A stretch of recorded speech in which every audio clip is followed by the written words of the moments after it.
Good Easter Monday, caregivers. Welcome to Let's Talk Dementia live on Facebook. I am your host, Carol Howell, internationally certified dementia practitioner, and I'm glad you've chosen to join me today.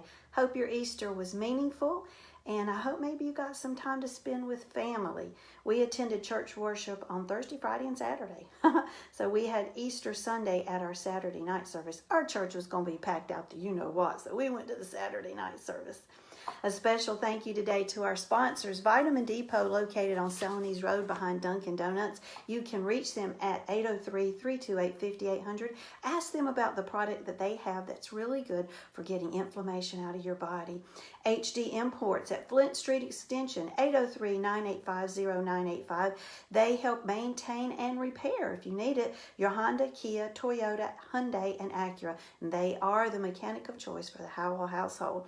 And Life in the Carolinas, you can find them at www.lifeinthecarolinas.com, and also on YouTube. Look at the show called Remembering No More. It's got my mama in it. Well, I'm in it too, but it's got my mama in it. She is my heart. Y'all know that, don't you? I think I've told you that about 5,000 times.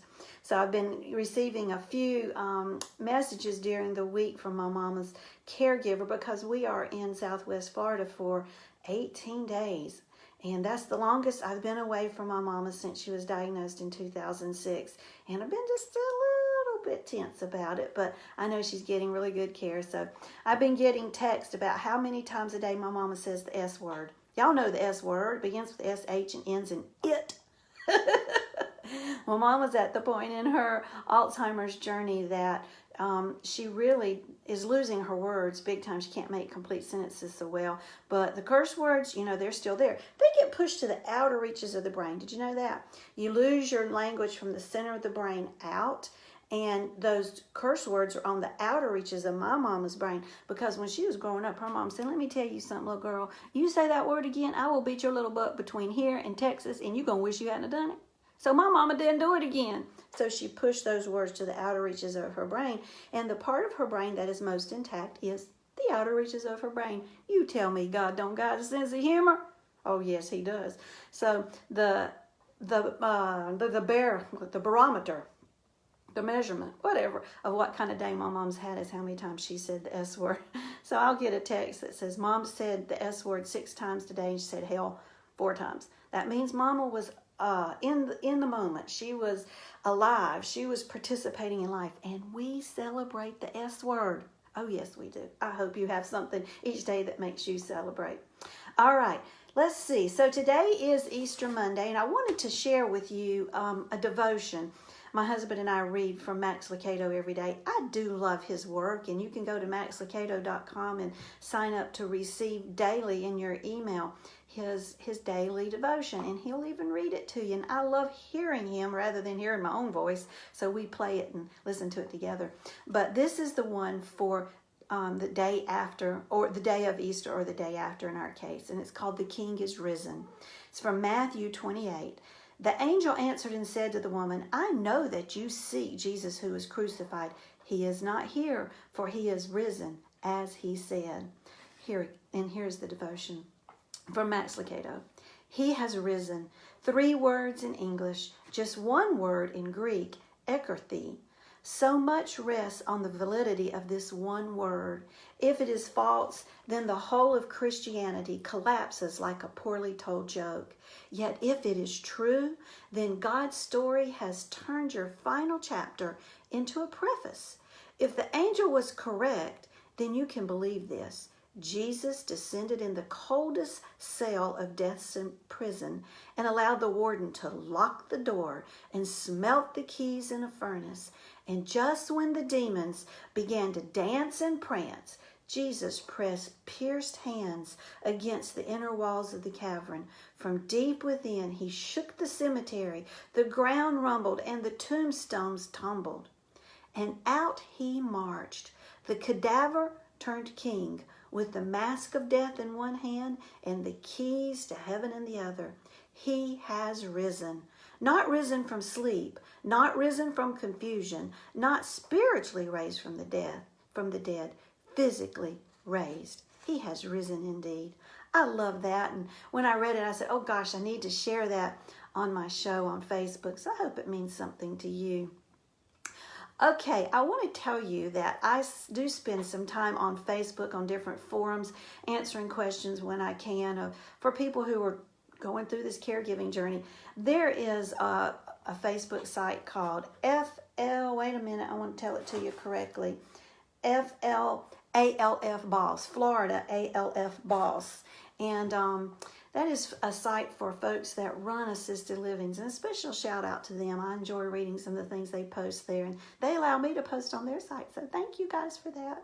But I was looking at a different site this morning. I don't know which one it was, but the point is, there was a lady wrote that said, I'm getting married, and it was a granddaughter. I'm getting married in a few weeks, and my mama told my grandmother that she could not attend the wedding because she had dementia.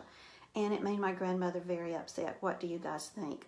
Well, I did not respond to that one because she did not want to know what I thought. But alas, I think I'm going to respond to it here. Well, first of all, if you told Grandma she can't come to the wedding because she has dementia, why did you do that? That was not nice. We would never say to somebody, you can't go to the wedding because you have heart disease. You can't go to the wedding because you have kidney failure. But yet we will say to them, you can't go to the wedding because you have brain failure. Well, that's what dementia is, folks. It's a failure of the brain to work properly. And we're going to tell Grandma she can't go to the wedding? No, we are not. Now, if Grandma is in the very late stages, like my mom of Alzheimer's type dementia, my mom don't go anywhere, so it wouldn't even be a conversation. But let's say Grandma is at a point in her journey where getting out is very, very difficult. It's very hard for her. It's very hard for the family. She may have behaviors that are not acceptable in public that we can't seem to get under control. Okay, then Grandma should not go to the wedding. But we're not going to say, Grandma, you can't go to the wedding. You know why we're not going to say that? Because we're nice people. We don't do junk like that. We might say, Grandma, I'm so excited for you to get to go to the wedding. We've got to get some plans made for that. And let it go. Because if Grandma is that far along in her journey, she's not going to remember in 20 minutes that you had that conversation. So let's not talk about the wedding in front of Grandmama. Huh? That's a good idea. Daggone, I'm smart some days. I'm smart aleck the other day, so you just never know which day today's going to be. But we got to be nice to Grandma. But you know what? I'll about bet your Grandmama can go to that wedding. So what do we want to do to make that good for her? Well, what we want to do, first of all, is go ahead and fork out a little bit of that green stuff and hire somebody from a licensed company, or if you've got a really good friend you can trust, but make sure it's somebody you can trust, to come in and be with Grandma from point one all the way until the time that you in the car ready to go home.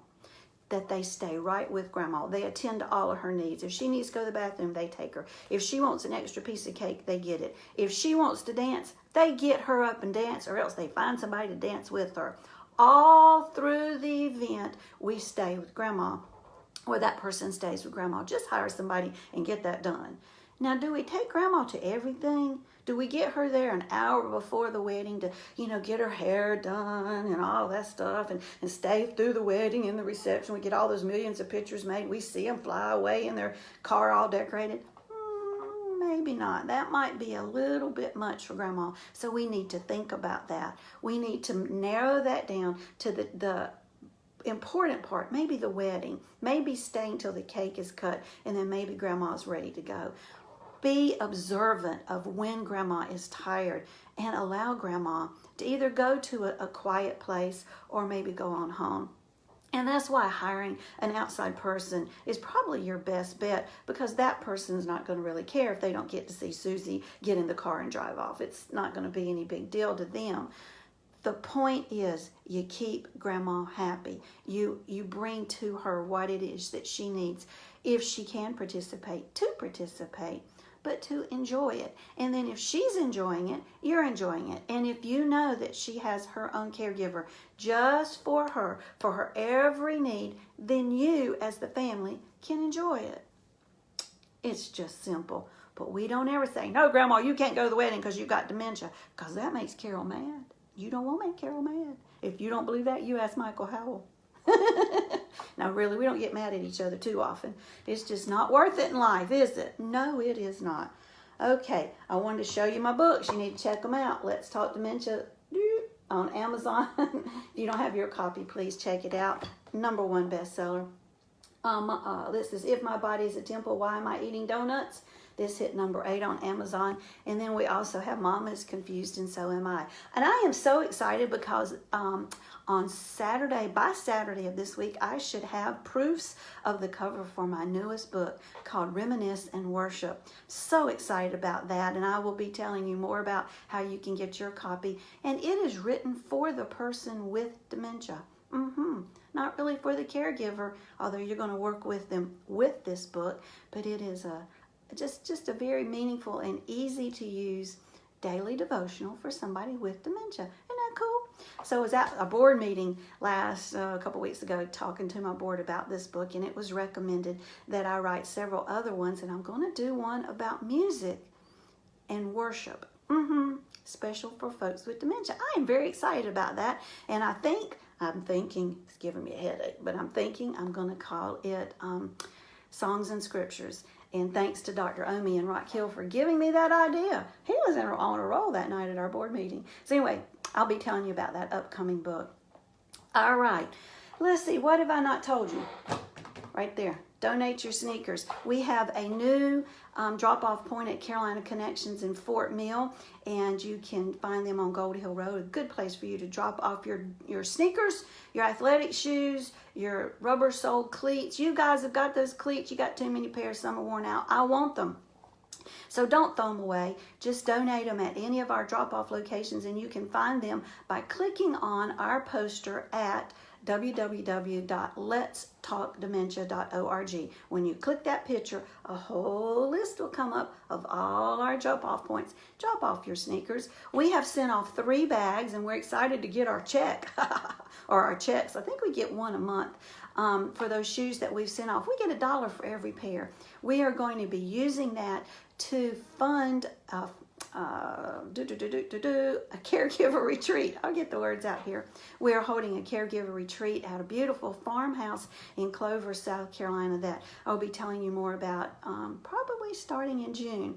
But we do need money to fund that. And if you are so inclined, I sure would appreciate it if you would go to our website, letstalkdementia.org, and make a donation to help fund that event for caregivers. 41% of caregivers pass away before their loved one with dementia. Can you imagine that? Then what happens to that loved one? They've got nobody to take care of them. 40% of caregivers are depressed. Shock there. I'm surprised it's not much higher than that. And 47% of caregivers have financial strains. And that's why we're going to be holding this special caregiver retreat in October. So if you can give to that, you can do that at our website. And I say thank you very much. Well, I'm still in Southwest Florida, and I'm excited to be here. Yesterday I walked almost 19,000 steps, I think, outside. It was just gorgeous, gorgeous, gorgeous, and I'm happy to be here. Okay, a special thank you to our sponsors, Life in the Carolinas at lifeinthecarolinas.com, and on YouTube. HD Imports, Flint Street Extension, 803-985-0985, and then Vitamin Depot on Celanese Road, 803-328-5800. Thank you to each of those wonderful folks for sponsoring our show. Well, our scripture for this week is Matthew 28:6. He is not here. He has risen, just as he said. Come and see the place where he lay. I like that scripture. It is the foundation of our faith, is it not? Have a good week. I will see you tomorrow. What is it we're talking about tomorrow? Wait a minute. Oh yeah. I got my notes here. Tomorrow we're going to talk about a cruise for folks that are caregivers and the person they're caregiving for, and what that has to do with me. I'm going to tell you all about it tomorrow. See you then. Have a good day. Bye-bye.